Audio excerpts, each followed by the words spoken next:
গৃহ অঙ্কন শিক্ষক কর্তৃক নাবালিকা শ্লীলতাহানির অভিযোগ হাতে পেয়ে অভিযুক্ত ওই অঙ্কন শিক্ষককে গ্রেফতার করে তেলিয়ামুড়া থানার পুলিশ।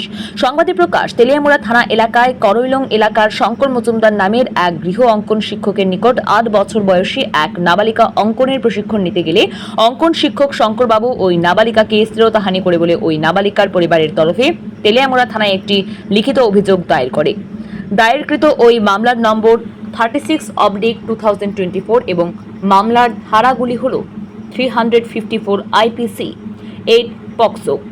অভিযোগ হাতে পেয়ে তেলিয়ামুড়া থানার পুলিশ একটি নাবালিকা শ্লীলতাহানির অভিযোগ লিপিবদ্ধ করে সঙ্গে সঙ্গে অভিযুক্ত ওই অঙ্কন শিক্ষক শঙ্কর মজুমদারকে গ্রেফতার করে তেলিয়ামুড়া থানায় নিয়ে আসে।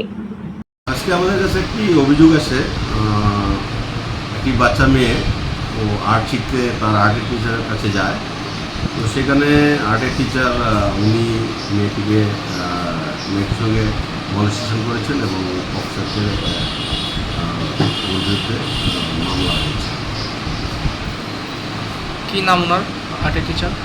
ওনার নাম হচ্ছে শঙ্কর মজুমদার, বয়স 70 এবং মামলার নাম্বার হচ্ছে 36/2024 under section 354 IPC and 8 of POCSO. Sir, কবে নাগাদ এই ঘটনাটি ঘটেছে এবং মামলাটি কবে দায়ের করা হয়েছে? ঘটনা ঘটেছে আজকে সকাল 7টায়। আর মামলা দায়ের হয়েছে দুপুরবেলা। আমরা যথাযথ মামলা নিয়েছি এবং আমরা আসামি আমরা গ্রেপ্তার করেছি। তারপরে আমরা প্রতিশোধ। এই প্রতিবেদনে উল্লেখ করা প্রয়োজন যে শিক্ষক হলো সমাজের মেরুদণ্ড, আর একজন শিক্ষক কর্তৃক এই ধরনের নেক্কারজনক ঘটনা ঘটানোর অভিযোগ ওঠায় তেলিয়ামুড়াবাসীর মধ্যে রীতিমতো নিন্দার ঝড় বইছে।